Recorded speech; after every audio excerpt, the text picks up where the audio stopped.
And we're going to close it out here with Mr. Ralph Norman from the Palmetto State for 5 minutes. Thank you, Mr. Chairman. I want to thank each of you for taking the time to come.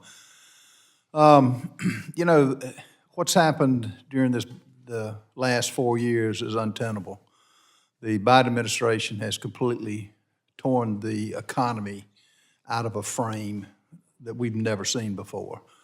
And this issue, this business of stopping the production of oil and natural gas and buying it from the OPEC countries that are our enemies, putting money in the pocket of our enemies, is criminal.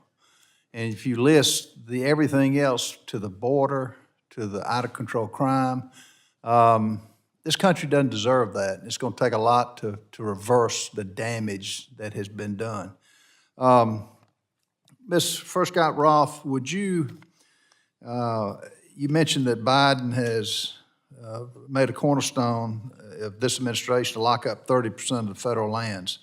Why is this such a dangerous idea that he's doing this? Because it takes away people's property, it takes away the ability to use the resources on that, including oil and natural gas. It's as though someone in Alaska said to me, you cannot have your vegetable garden in your backyard. And that hurts the United States. It increases global emissions because we cannot produce clean natural gas and export it to our allies where they can use it to replace coal. Well, that as well as many other things are just totally, to be honest, it's un-American, and it's crippling this country. Mr. Epstein, I see your book. I've heard great things about it. I need to get one before I leave. I have one for any representative who's interested. Well, you have mentioned that that the administration's pause on liquefied LNG exports is deadly. Can you explain why it is deadly? I mean, natural gas is, like all forms of energy, is life-giving, but natural gas in particular is crucial to food. Right? We use natural gas as the basis for modern fertilizer. We have no near-term replacement for natural gas just for fertilizer. And so you're talking about making everyone's food more expensive, and you're talking about depriving people of a clean, reliable source of energy around the world. I mean, natural gas, we should have talked about more today. This is the huge opportunity cost of the current administration and past administrations. We could be radically increasing our natural gas capacity, if not for some domestic bans like in New York, but mainly pipeline capacity. We can't build pipelines, so all of our gas is locked away in certain places. If we could build pipelines, we could have it more around the country, and we could have it more around the world.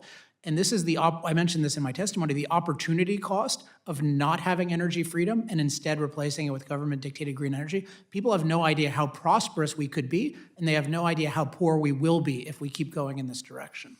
I wish all of you could have heard the testimony of the governor of Alaska, talking about the damage that they are doing to Alaska. That's a source of income. They're putting them out of business. And the look on his face during the testimony is unconscionable that they're continuing to do this. So it's not just here in America. You mentioned that the Biden, and I call it the border czars, EPA's power plant rule will destroy our U.S. electrical grid. Given that we've already in the midst of an electricity reliability crisis, what else can we do these last 2 months of hopefully the end of this? What can Congress do?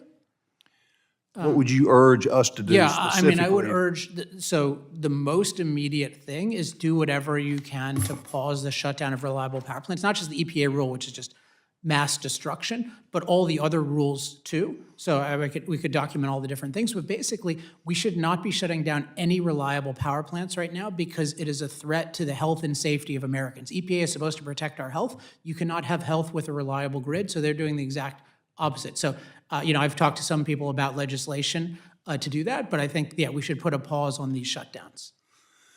Well, the regulations that they've imposed on companies, and not just gas and oil, I'm in the real estate business. And as I've told, the